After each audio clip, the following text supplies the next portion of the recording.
I felt the air thin out long before I even saw the main building, with its paper-white stucco walls, its red-tipped roof, its enormous golden seal.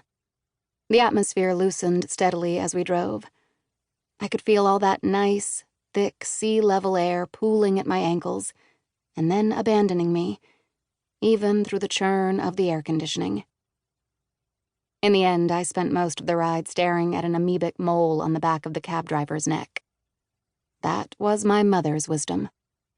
To combat motion sickness, look unwaveringly at something inside the car, something small and still. If it's decidedly cancerous, dark purple, spreading out at the edges, no matter. Say nothing. Try not to move your eyes. I know a lot of people who can't remember themselves as teenagers.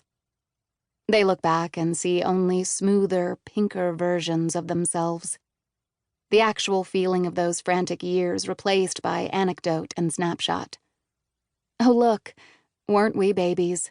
Weren't we thin? Remember the time we... etc. We were so bad. We weren't so bad. Who can say? Me? I can't forget. I remember the girl from that summer as though she were sitting beside me. A fearful girl, but insatiable too, possessed of a fundamental savagery. Well, can we blame her? It had only been a year since her father had disappeared. As soon as I started to become nihilistic about my nausea, the cab crested through a final bend and pulled into a white sand driveway the size of a swimming pool. A woman was waiting there, wearing a white dress.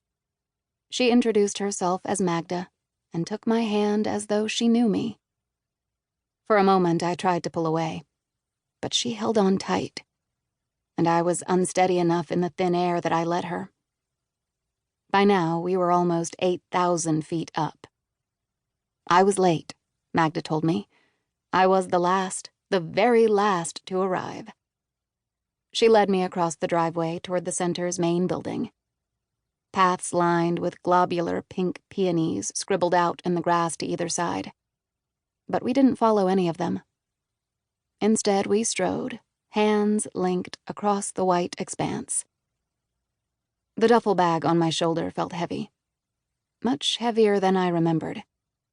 And I wondered briefly if someone could have hidden something inside of it at the airport when I wasn't paying attention. A hard-packed pallet of powder, say, or a recording device, or the body of a small child. No, don't be silly. That's not what this story is about. Isn't it? Magda began talking, pointing out all the different buildings, the different trails, listing the daily activities, the times I'd be expected for meditation and meals. I couldn't follow any of it. Commissary, dormitory, promontory, bedtime story. I stumbled on a bright white rock. It sparked across the sand like a popping kernel. Magda only tightened her grip. She gave an overall impression of linen and salt. They say everyone faints at least once during their first week at the center, before they acclimate to the altitude. Altitude is a perfect word for itself, don't you think? All peaks and valleys and places to slip.